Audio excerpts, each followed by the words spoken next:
Hello everyone. इस video में हम लोग ये अलजेब्रा का क्वेश्चन देखेंगे।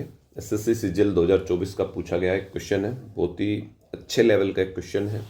टाइम टेकिंग क्वेश्चन है बट हम लोग बहुत इजी तरीके से समझेंगे। ध्यान दीजिएगा। क्वेश्चन क्या कह रहा है, if the system of the following equation has the value of the variable as 3 consecutive integer then find the value of a. सीधा से सिंपल ये है भाई, जो एक्स वाई और जेड है ना, ये 3 कॉन्जिक्यूटिव इंटीजर हैं। ठीक है, तो हमें ए की वैल्यू निकालनी है। अब तीनों के तीनों ये मेंशन नहीं किया कि पहले वाई आएगा, जेड आएगा, फिर एक्स आएगा। मतलब कोई भी इस तरीके से मेंशन नहीं है हमारे पास कि इसने सिर्फ बोला कि तीनों कॉन्जिक्यूटिव इंटीजर है। कॉन्जिक्यूटिव इंटीजर का मतलब ये हो गया कि भाई तीनों लगातार के नंबर है, जैसे 2, 3 और 4, 4, 5 और 6, 11, 12, 13, तीनों के तीनों नंबर इस तरीके से हैं। अब x की वैल्यू 11 होगी कि y की वैल्यू 11 होगी कि z की वैल्यू 11 होगी, हमें ये मालूम नहीं है यहाँ पे। ठीक है, ये चीज़ ध्यान रखना। यहाँ पे तीनों के तीनों कॉन्जिक्यूटिव इंटीजर बोला है उसने। ठीक है, x को, y को, z को। बट हमें ये नहीं पता इस क्वेश्चन के अंदर कि कौन सा इंटीजर क्या बनेगा। ठीक है, किसकी वैल्यू क्या बनेगी। ठीक है, हम लोग बस एक लेट करेंगे। एक तरीका क्या होता है हमारे पास, एक लेट कर लेंगे। ठीक है, उस तरीके से हम लोग चीज़ों को बनाएंगे। मान लेते हैं, देखो इसकी वैल्यू क्या है b, x की वैल्यू, y की वैल्यू क्या है b। ठीक है, तो एक इंटीजर तो बनेगा b-1, एक इंटीजर बनेगा b+1। देखो जब भी कॉन्जिक्यूटिव इंटीजर की बात हो तो वो लगातार के नंबर होते हैं। मान लो एक 10 है, एक 11 है, एक 12 है, तो ये इससे एक कम है और ये इससे ज़्यादा है। ठीक है, इस तरीके से 3 नंबर बनेंगे हमेशा। तो ये b है, ये b-1 है, ये b+1 है। अब ये नहीं पता हमें कि कौन सी वैल्यू किसकी हो सकती है। ऐसा भी हो सकता है कि ये b+1 हो, ये b हो, ये b-1 हो। इसके अलावा ये भी हो सकता है कि ये b हो, ये b-1 हो और ये b+1 हो।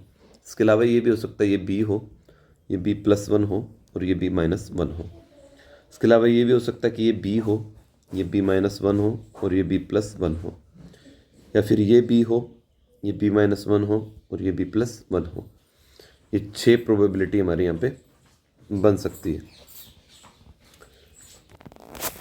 ठीक है, देखिए अब कौन सी प्रोबेबिलिटी से आंसर आने वाला है वो समझेंगे। वैसे बहुत टाइम टेकिंग क्वेश्चन है, एग्जाम में ऐसे क्वेश्चनों को छोड़ देना ही अच्छा रहता है। देखिएगा, अब हम लोग क्या करेंगे, पहले वाली ये वाली वैल्यू ट्राई करेंगे। इसके अंदर इक्वेशन के अंदर x-y + z बराबर है 2a। x की वैल्यू क्या है b-1, y की वैल्यू -b हो जाएगी, z की वैल्यू b+1 बराबर है 2a। मैं फटाफट करने वाला हूँ इसको। यहाँ से b बराबर है 2a आ रहा है अभी। ठीक है, अब नेक्स्ट इक्वेशन, 2 इक्वेशन चाहिए हमें कम से कम a की वैल्यू निकालने के लिए। तो इसमें इस इक्वेशन में ट्राई करेंगे। ठीक है, सेकेंड वाली में x की वैल्यू क्या है b-1 प्लस 4y, y की वैल्यू है b तो 4b, आगे -2z, z की वैल्यू है b+1, z की वैल्यू है b+1, तो -2 है तो -2b, -2 बराबर है किसके भाई, 3 × 4 - a के। देखो यहाँ से 4 में से 2 गए 2, 2 + 1 3, 3b -2 और 1 3 बराबर है 3 × 4 - a। 3 से 3 कट गया। b-1 बराबर है 4 - a। b की वैल्यू यहाँ रख देंगे। b की वैल्यू कितनी है यहाँ पे 2a, -1 बराबर है 4 - a। इधर लेके आएंगे इसको तो ये बना भाई 3a। इस एक को उधर लेके जाएंगे तो ये बना 5। a की वैल्यू कितनी आ रही है 5/3। ऑप्शन में नहीं है तो इसका मतलब ये जो हमने सेट ऑफ वैल्यू ली है ये गलत है। इसका मतलब ये गलत लिया हमने। अब सेकंड वैल्यूओं को ट्राई करेंगे हम लोग। देखिए, देखो अब हम लोग इन वैल्यूओं को ट्राई करेंगे। यहाँ पे रखेंगे x-y + z बराबर है 2a में। तो x की वैल्यू है b+1, y की वैल्यू है b, z की वैल्यू है b-1 बराबर है किसके 2a के। b से b कैंसिल, 1 से 1 कैंसिल। यहाँ से भी b की वैल्यू कितनी आ रही है 2a के बराबर आ रही है।